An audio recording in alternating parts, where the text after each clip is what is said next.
É a própria definição do negócio denso no mundo, numa estrutura que é densa.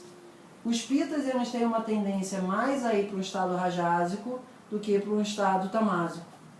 Porque a constituição pita tem mais atributos de rajas e sattva do que de tamas. Então é muito mais fácil um kapha entrar numa depressão, daquela deprê de ficar paradona, um pita entrar numa depressão de que falhou na vida e que precisa se matar porque não aguenta a vergonha, e a depressão vata é de ansiedade, completa insegurança. Então, dentro de uma perspectiva psicológica, que é muito o que a gente está trabalhando aqui, esse é um estado completamente doentio. Ele se destrói e não vê nenhum sentido na vida, seja qual for a constituição. Dependendo de qual for a constituição, isso vai se expressar de uma maneira diferente. Mas todo estado tamásico envolve um padrão autodestrutivo e de separatividade em relação à existência. Você conseguiu caracterizar isso dessa maneira, independente de qual é a ansiedade, irritação, insegurança, apego, não sei o quê, se está se destruindo e está separado de todo o resto, é tamásico. Então, isso em termos psicológicos é muito ruim.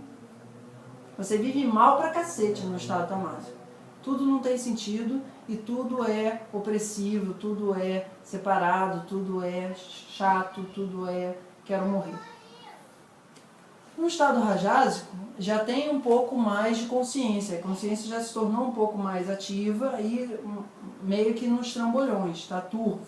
Né? Normalmente isso daqui é visto como um estado de lodo, um estado de turveza, sei lá. As coisas estão meio agitadas, o lodo está ali meio batido, mas ainda não existe clareza. E no estado sático já existe tranquilidade, as coisas que tinham que assentar já assentaram, o lago já consegue reluzir a imagem de uma maneira mais consistente.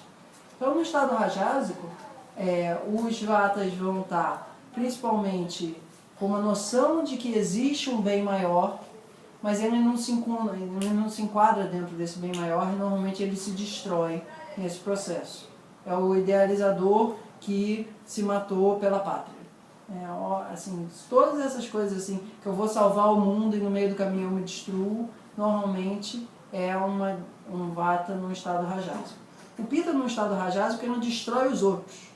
Ele, assim, quer mudar o mundo, quer fazer uma transformação, mas ele vai conquistar um país, não sei o quê, vai matar um monte de gente no meio do caminho, não sei o quê, porque ele quer se sentir o maioral, ele quer ser reconhecido como maioral, e ele tem uma certa noção do que é certo.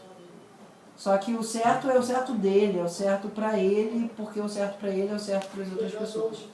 E o kapha no estado rajásico, ele é uma pessoa que gera alguma capacidade das coisas ficarem estáveis, gera alguma materialidade, controla isso, mas controla no sentido das pessoas ficarem dependentes dele. Então, nesse estado daqui, todo mundo, seja de constituição vata, pita ou kapha, está no estado autodestrutivo.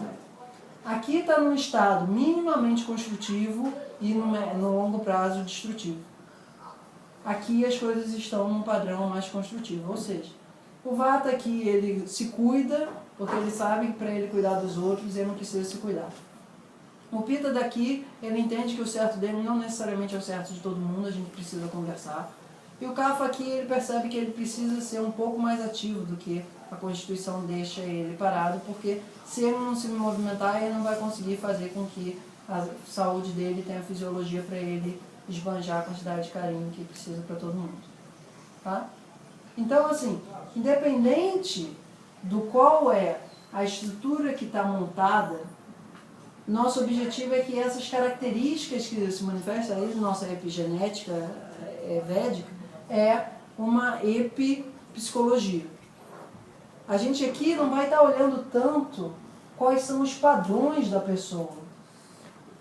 A gente vai estar trabalhando para que os padrões se manifestem da melhor forma possível.